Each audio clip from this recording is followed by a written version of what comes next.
El suicidio como derecho humano. Facilitado e investigado por el Dr. Jairo Reyes. Más documentos de calidad en audio en www.youtube.com/clásicoaudiolibros. Jana Mary en su escrito Levantar la mano sobre uno mismo. Discurso sobre la muerte voluntaria, trata de describir la situación del suicida, pensando cómo sería aquel sentimiento que lo lleva al borde del abismo. Además de esto, también aborda la posición de la sociedad frente al suicida, la cual todavía lo rotula como anormal, loco, enfermo, pecador o cobarde. Para Mary, el suicida es despojado de su libertad ya que se tilda como enfermo para afirmar que no es posible que cualquier ser humano consciente pueda elegir su propia muerte, sino porque le falta algo en su mente o le sobra. Es preciso entonces, que se inicie un movimiento por fuera del campo de la salud mental y especialmente en el ámbito de la filosofía, que busque el reconocimiento del suicidio como un derecho humano en el que prime la libertad de elección del sujeto. De lo contrario, la sociedad seguirá excluyendo a los suicidas diciendo que ellos solo buscan renunciar a la comunión con los otros, con la sociedad. Para tal propósito Mary pretende recurrir a la antipsiquiatría y a autores como Foucault, Deleuze y Guattari, labor que, sin embargo, ha dejado pendiente. En este escrito trataremos, partiendo de dicho presupuesto, de visualizar los alcances de la libertad en el acto suicida y de reinterpretar el sentido de comunidad, la cual puede ser entendida como el conflicto entre lo instituido versus lo no instituido o como correlación de lo diverso. Suicidio y antipsiquiatría. Al contrario de la psiquiatría, que es una especialidad médica dedicada al estudio de los trastornos mentales, la antipsiquiatría se desarrolla como una crítica psicosocial de la salud mental que principalmente acusa a la psiquiatría de la medicalización arbitraria de problemas comportamentales derivados de las dinámicas sociales, al igual que de una inadecuada interpretación de conceptos médicos y de aplicar un tratamiento que no corresponde a las verdaderas necesidades de los pacientes, los cuales según esta, responderían mejor a una terapia psicosocial. Thomas Szasz, representante de la antipsiquiatría, afirma que hay varios conceptos que le llevan a preguntarse si existe aquello que se denomina enfermedad mental, afirmando de antemano que no existe, cuestión que nos concierne en tanto que el suicidio es considerado generalmente como el producto de alguna enfermedad mental. Para Szasz, 1994, el término enfermedad mental no es más que un concepto teórico al que con el tiempo se le ha atribuido cierta realidad objetiva, como sucedía antiguamente con las brujas y los dioses, para tratar de explicar fenómenos incomprensibles. Hoy en día tal concepto tiene diversos usos, pero su utilidad se ha desgastado a tal punto que se ha convertido en un mito. Thomas Szasz. Como primera medida, la noción de enfermedad mental trata de describir principalmente estados delirantes en los que se trastorna la forma en que normalmente piensa y actúa la persona. Aunque estrictamente dichos estados pueden ser comprendidos como enfermedades del cerebro y no de la mente. Sin embargo, se cree que siempre habrá una deficiencia neurológica, así sea muy pequeña, que explique tales trastornos, lo cual implica que estos no pueden ser causados por problemas de la vida cotidiana sino por procesos físico-químicos que pueden ser corregidos. Esto hace similar a la enfermedad mental de la orgánica, en tanto que se manifiestan por medio de síntomas que refieren a ciertas partes del cuerpo. Para Szasz, hay dos errores en dicha comparación, pues, 1. Una enfermedad cerebral sería un defecto neurológico, no un problema de la vida. Si alguien tiene problemas en la visión, puede deberse a alguna lesión en el ojo o en el sistema nervioso. Pero, cuando se trata de una creencia religiosa como ser un profeta que habla con Dios o tener poderes de curación, no puede explicarse por un defecto del sistema nervioso. Si se quiere estudiar la creencia en sí misma y no hacer de ella nada más que un síntoma, hay que buscar otras posibilidades. 2. El segundo error es epistemológico, una mala forma de expresarse, en tanto que cuando hablamos de un problema orgánico nos referimos a signos o síntomas, contexto orgánico y genético, en cambio, cuando se trata de síntomas psíquicos, nos referimos a algo que el paciente dice de sí mismo, de los demás o de su entorno. Aquello que la persona dice es un síntoma psíquico que implica la formulación de un juicio y una comparación entre las ideas del paciente, las del observador y la sociedad en la que ambos viven, contexto social y ético. En ese sentido, sería más conveniente decir que los enfermos mentales sufren alguna enfermedad cerebral, pero no mental, esto evitaría una equivocación innecesaria. El término enfermedad mental también puede ser utilizado para describir los tipos de personalidad y las deformaciones derivadas de la falta de armonía entre los hombres, suponiendo que debe existir una armoniosa integración social que se rompe por la enfermedad mental. Sin embargo, este concepto no produce tales conductas sino que se creó solo para describirlas. El concepto de enfermedad, ya sea orgánica o mental, implica un distanciamiento de los parámetros normales, de las normas establecidas. Podemos decir entonces que, para Stas, el concepto enfermedad mental es un mito en tanto que ya no está bien definido su uso y además está basado en una equivocación que equipara una enfermedad del cerebro, orgánico-genética, con una enfermedad de la mente, el factor psíquico de la persona que incluye lo que dice y lo que hace, que tiene implicaciones morales y se enmarca en un contexto ético-social, tratando de curar esta como si fuera un problema orgánico, por medio de procedimientos físico-químicos. En últimas, el carácter de enfermedad implica un distanciamiento de los parámetros establecidos como socialmente normales, como sucede en el caso del suicidio, por lo cual se cree que deben ser corregidos. Para Stas, el comportamiento personal individual, sexual o social no es un asunto médico. Quitarse la vida o quitársela a otros es una decisión, una cuestión ética y política.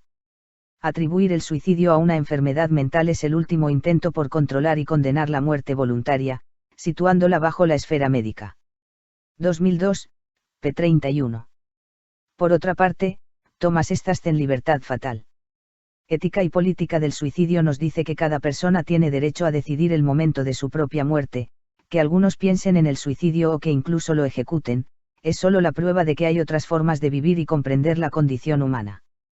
Por medio del mantenimiento de normas que protegen la vida a toda costa e ilegalizan la muerte voluntaria, en el ámbito jurídico, religioso y psiquiátrico, la sociedad se apropia de la libertad personal para decidir sobre la propia vida, entregando al paciente al sistema para ser acondicionado y convertido en algo que no es.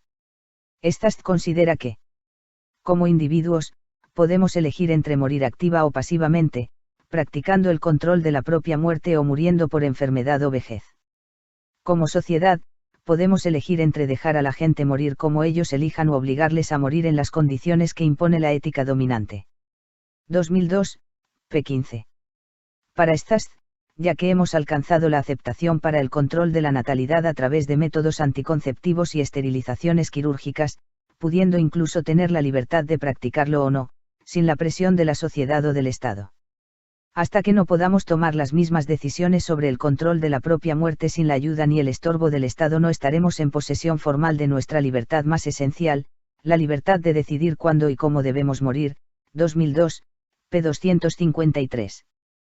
Pero tal libertad de elección no se fundará en un simple escape precipitado ante las dificultades de la vida, sino como la anticipación a un dolor que podría ser incluso más fuerte que la muerte, por lo cual no se puede vincular estrictamente a circunstancias puntuales. En otras palabras, sin duda, suicidarse es, entre otras cosas, una protección frente a un destino considerado peor que la muerte.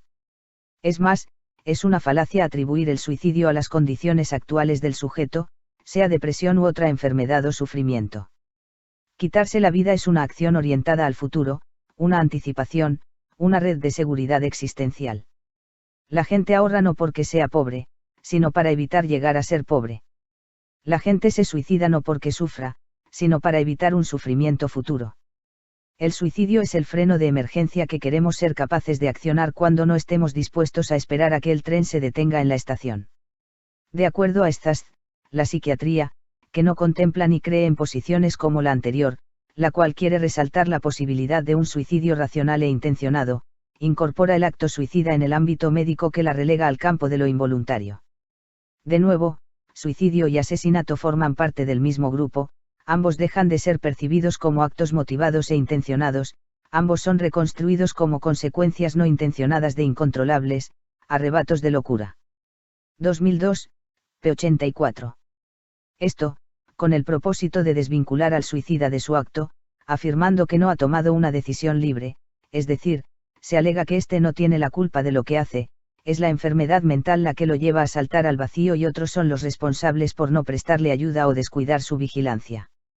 Sin embargo, el hecho de que Stas reivindique el derecho al suicidio no quiere decir que tácitamente lo promueva, solo apunta a que cuando algunas personas tomen esa decisión no puedan ser detenidas a la fuerza, amenazadas o coaccionadas de algún modo para que piensen de otra manera, pues cada uno decide libremente, La prevención del suicidio debe centrarse entonces en aconsejar, en tratar de convencer en lugar de obligar. De acuerdo a todo lo anterior, podemos decir que cada persona tiene derecho a elegir su propia muerte, aunque existan normas de vida que la sociedad impone para apropiarse de la libertad individual, desconociendo tal derecho y tratando de reacondicionar al sujeto para que vuelva a encajar en el sistema de valores establecido. Para esto, se trata al suicida como loco, enfermo o anormal, que no actúa libre ni responsablemente y que debe ser curado. Lo normal y lo anormal. Al igual que Stas, Foucault, 1993, también comprende el psiquiátrico como un espacio de opresión. Un espacio cerrado, vigilado y controlado por una autoridad siempre presente, la cual tiene localizado a cada enfermo en cada momento con el fin de inculcar la disciplina. A la enfermedad se impone el orden que prescribe a cada cual su lugar, a cada cual su cuerpo, a cada cual su enfermedad y su muerte, a cada cual su bien, por el efecto de un poder omnipresente y omnisciente que se subdivide él mismo de manera regular e ininterrumpida hasta la determinación final del individuo, de lo que lo caracteriza, de lo que le pertenece, de lo que le ocurre. Foucault 2003, p. 182. Los anormales se muestran alterados, mezclados, abandonan la identidad por la cual se los reconocía y se convierten en algo completamente diferente.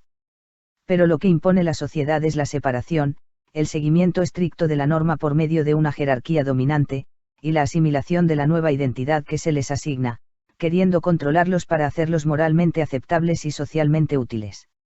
La disciplina que se impone, más que establecer la simple división normal-anormal, apela a separaciones múltiples, a distribuciones individualizantes, a una organización en profundidad de las vigilancias y de los controles, a una intensificación y a una ramificación del poder.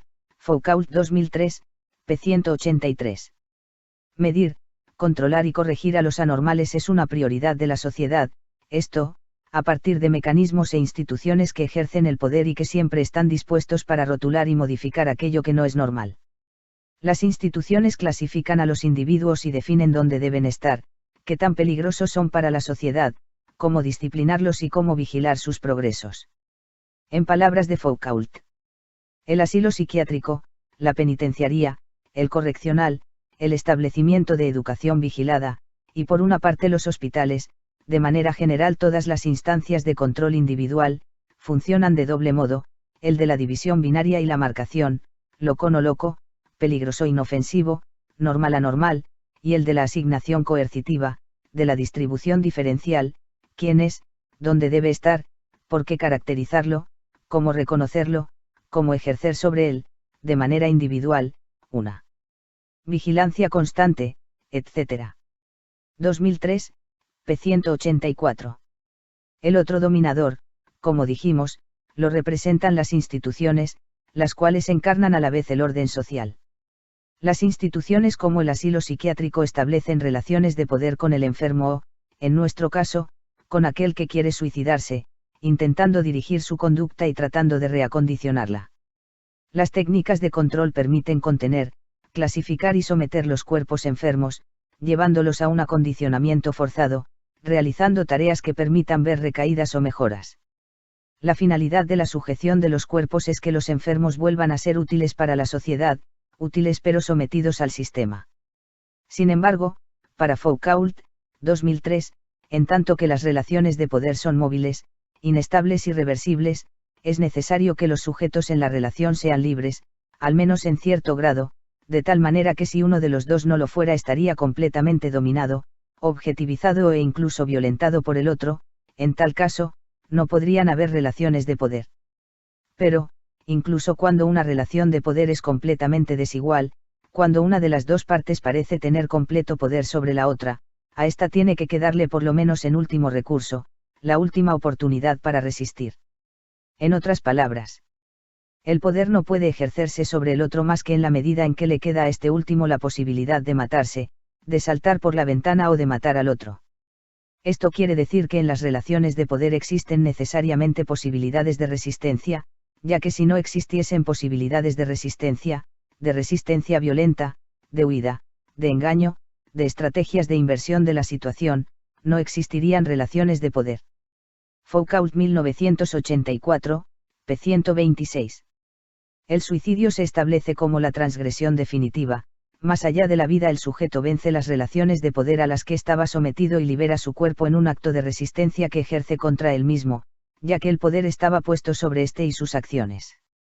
El poder se ejerce sobre la vida, sobre el derecho individual de elegir la propia muerte, esto, con el fin de frenar aquella posición que defiende que el hombre es dueño de su propia existencia, de su cuerpo, de sus proyectos y de su libertad, propiedad que socialmente se ha creído pertenece a un Dios, a un rey o a la comunidad, pero nunca al individuo. Finalmente podemos decir que, para Foucault, un contrapoder como el suicidio, implica un pliegue del poder que se vuelve contra sí mismo, una relación de fuerzas en la que uno aplica fuerza donde ya ejerce otra fuerza. En otras palabras, franquear la línea de fuerza, rebasar el poder, ello significaría plegar la fuerza, conseguir que se afecte a sí misma en lugar de afectar a otras fuerzas, un pliegue, según Foucault, una relación de la fuerza consigo misma. Hay que doblar la relación de fuerzas mediante una relación consigo mismo que nos permite resistir, escapar, reorientar la vida o la muerte contra el poder. Se trata de reglas facultativas que producen la existencia como obra de arte, reglas éticas y estéticas que constituyen modos de existencia o estilos de vida, de los que incluso el suicidio forma parte. A esto llamó Nietzsche la actividad artística de la voluntad de poder, la invención de nuevas posibilidades de vida. Deleuze 1996, p. 138. Así, el suicidio es comprendido como un arma de transgresión, de resistencia, un acto de contracultura, una posición frente a la vida y frente al mundo, en el que la persona libera su cuerpo y sus acciones del poder ejercido sobre ellos. Por eso se cree que todo suicida debe ser sometido, reacondicionado y reincorporado en la norma, convertido en alguien normal para que no ponga en entredicho la lógica de la vida que contienen los valores establecidos socialmente. Rizoma y línea de fuga. Para Deleuze y Guattari, es difícil pensar en una sociedad establecida linealmente, en una sociedad cerrada que solo admite un sentido, que solo admite posturas determinadas y que excluye lo diverso, como es el caso de aquellos que eligen suicidarse, como algo extraño que no le pertenece. La mayoría de los métodos para hacer una descripción o clasificación de factores múltiples pueden darse fácilmente en una dirección, ya sea lineal, arbórea o con jerarquía. Sin embargo, siempre que una multiplicidad tradicional describe una estructura, su crecimiento implica una reducción de las posibilidades de combinación. Pero, si pensamos en el rizoma, que es una estructura asimétrica con apariencia de raíz pero que carece de centro y posee una ramificación interna y externa, orientada y entrelazada al azar, la organización de los elementos puede darse de una forma distinta, no jerárquica sino una en la que los caminos son múltiples y cualquier elemento puede perturbar a cualquier otro. Una sociedad pensada a la luz de este modelo estaría dirigida a la inclusión de lo múltiple, de la diferencia, hacia la diversidad y a la apertura hacia modos de comprensión del mundo nunca antes vistos. Una sociedad rizomática sería, entonces, una figura que posibilita una resistencia en contra del modelo jerárquico y opresivo de la sociedad de los normales. Deleuze y Guattari identifican una serie de principios por los cuales se organizan los rizomas como entramados correlacionados que conectan todos los aspectos de la sociedad. Veremos los primeros 4. Primero aparecen los principios profundos del rizoma, que son la comunicación y la heterogeneidad. Según estos, cada punto del rizoma puede estar conectado con cualquier otro, ya que el rizoma no tiene jerarquía ni se desarrolla desde un centro establecido. Por otra parte, no hay ningún punto que tenga una ventaja sobre el otro, ni comunicación privilegiada entre dos puntos del sistema. Una sociedad cerrada tiene una deficiencia en ese sentido, en tanto que no es un sistema rizomático, sino una estructura jerárquica. Todo el poder que se encuentra centralizado, tiende hacia la dispersión y al fracaso del sistema si dicha centralización falla. En ese sentido podemos decir que, en nuestro caso, nadie se suicida solo, sino que tal elección también tiene que ver con una dinámica intersubjetiva que atañe a una comunidad local, un agenciamiento dentro del rizoma social, dinámica de la cual solemos escapar para salir del compromiso, tomando distancia y lanzando un juicio precipitado. Después encontramos el principio de multiplicidad. Podemos decir que la multiplicidad no se funda tanto en el origen o en el destino de una relación, sino más bien en la relación misma. Si pensamos en un titiritero que controla su títere, los movimientos de sus marionetas ocurren, no por el deseo de aquel, sino por causa de la multiplicidad de los hilos. Dicha multiplicidad debe ser entendida por sí sola, fuera de la conexión que tiene con el sujeto que manipula y con el objeto manipulado.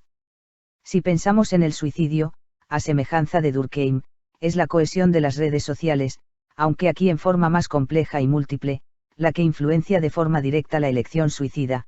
Menos cohesión y apoyo social significa más gente al borde del abismo. Si pensamos en el suicida, nos damos cuenta que es una multiplicidad de elementos la que influye en su decisión y no solo acontecimientos puntuales, relación suicida, moral social, creencias religiosas, enfermedad, factores económicos, afectividad, educación, nacionalidad, preferencia sexual, capacidades artísticas, familia, amigos, proyecto de vida e incontables factores, todos dándose de manera simultánea y conjunta. El principio de la ruptura asignificante nos señala que el rizoma puede romperse en cualquier lugar, pero su crecimiento puede seguirse dando hacia atrás, hacia adelante o hacia cualquier dirección. Se trata de movimientos de desterritorialización y reterritorialización en constante conexión que están incluidos unos en otros. Este principio representan los agenciamientos rotos dentro del sistema social por parte del suicidio de algunos individuos. La ruptura de su muerte deja vacíos, pero la vida sigue, los vivos continúan viviendo y otros nacen, mientras algunos otros se suicidan. Por otra parte, se plantea el concepto de línea de fuga, derivado de los principios de ruptura asignificante y de multiplicidad. Afirma que lo múltiple se deriva de una ruptura y una conexión hacia afuera del sistema, salir de un territorio para adentrarse en otro. Para Deleuze y Guattari, rizoma, todo rizoma tiene dos tipos de líneas, las que forman territorios y las que se escapan y salen de dichos territorios. Hay una ruptura en el rizoma cada vez que aparecen líneas de fuga en medio de las líneas segmentarias, aunque no hay división real ya que no dejan de referirse unas a otras, pero puede existir el riesgo de que una línea de fuga se convierta de nuevo en segmentaria, direccionada por medio de la fuerza, para volver a ser incorporada en el conjunto. El suicida representa esta línea de fuga en tanto que escapa de las convenciones sociales a través de su acto, se desprende de la colectividad para elegir aquel camino que cree más conveniente. Sin embargo, puede ser reconducido en contra de su voluntad al rebaño de los normales y quedar convencido de que hace parte de ese grupo. Recapitulando, podemos decir que la posición de Deleuze y Guattari se centra en el devenir del pensamiento en contra de lo dogmático. La multiplicidad del pensar se refiere a nuevas formas de comprender la sociedad a la manera del rizoma, que sus ramas crezcan caóticas y torcidas, sin seguir un patrón establecido de conducta, comprendiendo el suicidio como una expresión más del entramado social. La línea de fuga, que en nuestro caso es el suicidio, es un acto de resistencia, de protesta y de ruptura, un escape ante el fascismo que el sistema social nos impone ante la posibilidad de apropiarnos de nosotros mismos. Conclusión. Podemos decir entonces, que el suicida no puede ser considerado como un loco por el simple hecho de que piense o actúe de manera diferente, aunque por fuera de los parámetros establecidos socialmente. Coaccionarlo para que se someta a tratamientos invasivos y a un encierro vigilado es violentar su libertad como persona y hacerlo otro. Resistir a las relaciones de poder que el suicida tiene con la sociedad significa tomar una posición en la que reclama lo que es suyo, la posesión de su cuerpo y de su propia persona, haciendo de ellos lo que cree más conveniente, aunque esto implique poner en entredicho que la vida es un valor supremo. El sentido de comunidad debe ser reinterpretado para poder pensar en una sociedad que se abre a lo múltiple, a nuevas formas de pensar y de actuar, con el reconocimiento y el respeto que esto conlleva. El suicidio debe entenderse entonces como una manera a través de la cual algunas personas ejercen su libertad como un acto de resistencia ante la cultura hegemónica de la vida, entendiendo dicha libertad como un derecho humano al cual no se puede renunciar. Fin. Más documentos de calidad en audio en www.youtube.com/clásicoaudiolibros.